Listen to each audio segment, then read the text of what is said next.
¿Qué tal, amigos? ¿Cómo están?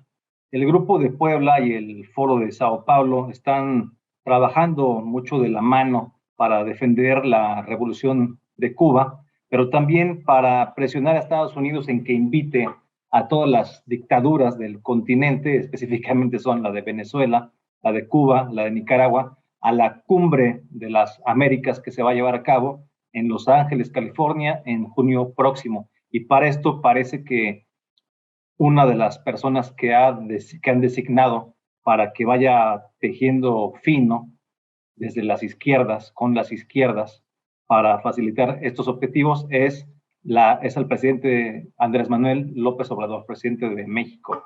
El presidente de México ha iniciado una gira este fin de semana por diferentes países de Centroamérica y por Cuba. Estuvo en Guatemala, donde se reunió con el presidente Alejandro Yamatei, y ahí aseguró que integraría a 25,000 guatemaltecos al Instituto Mexicano del Seguro Social, al muy famoso IMSS, pero esto podrá ser algo importante para esas personas, estos hermanos guatemaltecos, pero a muchos mexicanos esto no les sentó nada bien, porque en México, hay que recordar, hay más de 15 millones de personas sin acceso a la salud, según datos del Coneval, que es el Consejo Nacional de Evaluación de la Política de Desarrollo Social, es decir, candil de la calle, oscuridad de su casa.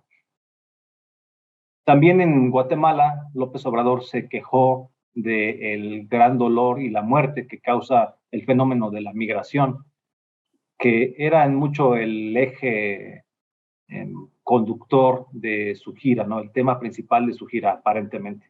Pero también dijo López Obrador que la migración pues, no se puede resolver con puestos fronterizos.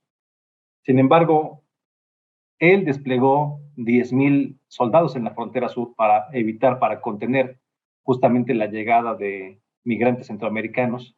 Y tal vez 10,000 son pocos. Si atendemos lo que dijo Donald Trump en uno de sus más recientes rallies, serían 28,000 los soldados que se desplegaron en México para servir de muro fronterizo para los migrantes centroamericanos que no lleguen a Estados Unidos. También López Obrador estuvo en El Salvador, en Honduras y en Belice, ¿no? Y en estos países, pues, estuvo promoviendo sus programas sociales, en especial estos conocidos como Sembrando Vida y Jóvenes Construyendo Futuro, que son usados realmente con ciertos fines electoreros, diría yo, sin temor a equivocarme, ¿no? Está expandiendo su socialismo blando por diferentes países del continente y el mega asistencialismo funciona muy bien porque de alguna manera pues capta la voluntad de las personas en sentido electoral, que parece ser mucho la intención.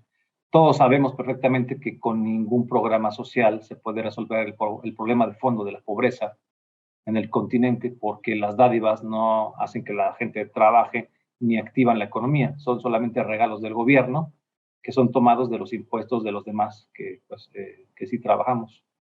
En fin, entonces, bueno, también comentó en una llamada que tuvo López Obrador con Joe Biden, presidente de Estados Unidos, que pues no dejaran fuera a estas tres dictaduras de la Cumbre de las Américas, a Venezuela, Cuba y Nicaragua, que incluyeran a todos los países, es lo que dijo, que todos los países de América fueran invitados, porque la cumbre era la Cumbre de las Américas, y si no, pues a qué otra cumbre iban a ir si las Américas eran todos los países y no nada más algunos.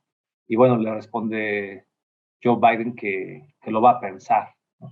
Interesante también que al mismo tiempo Luis Arce, el presidente izquierdoso de Bolivia, también hace este mismo llamado a Estados Unidos, y también el Grupo de Puebla emite una cierta comunicación en la que es el mismo mensaje exactamente. Pide a Estados Unidos que se invite a todos los países sin excepciones, ¿no? Qué interesante que todos estos gobernantes izquierdistas se quejen de Estados Unidos, excluyendo a ciertos países en su invitación al Cumbre de las Américas, pero, por ejemplo, no dicen nada de cómo ellos quieren en su agenda siempre destruir a la Organización de los Estados Americanos, la OEA, y sustituirla por la Comunidad de Estados Latinoamericanos y del Caribe, la famosa CELAC, ¿no? Siendo que en la OEA, pues sí incluye a todos los países del continente, pero la CELAC no.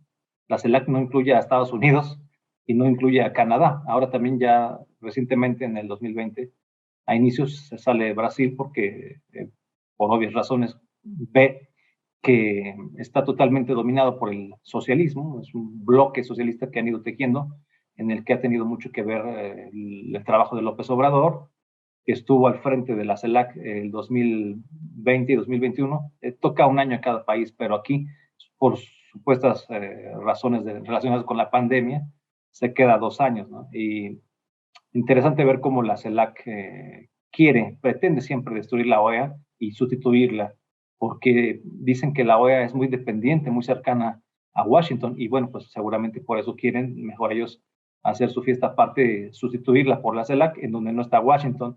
Pero entonces es muy extraño que estén pidiendo a Estados Unidos que sea inclusivo cuando ellos son excluyentes.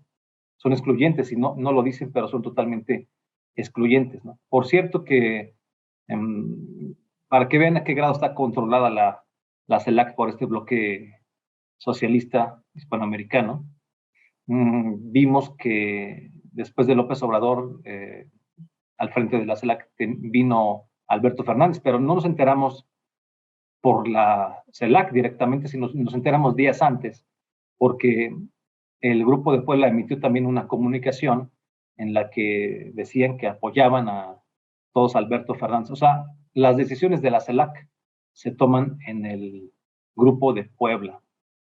Y además otra cosa, ¿no?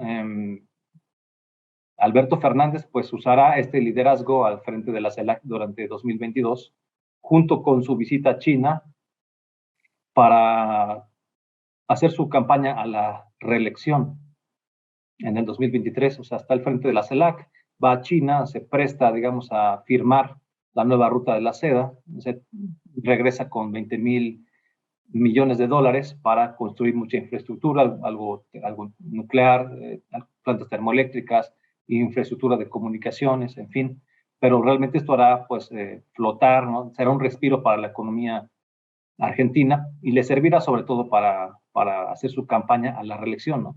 Pero el fondo de esto es el neocolonialismo rojo, ¿no? De China en Hispanoamérica, en donde el primero que se abre de capa y muestra su necesidad y su gusto por la perpetuidad, por perpetuarse en el poder, es Alberto Fernández, y poco a poco lo irán imitando otros, como por ejemplo Gabriel Boric. No tarda el presidente de Chile en hacer exactamente lo mismo, y así se irán inscribiendo en la nueva ruta de la seda.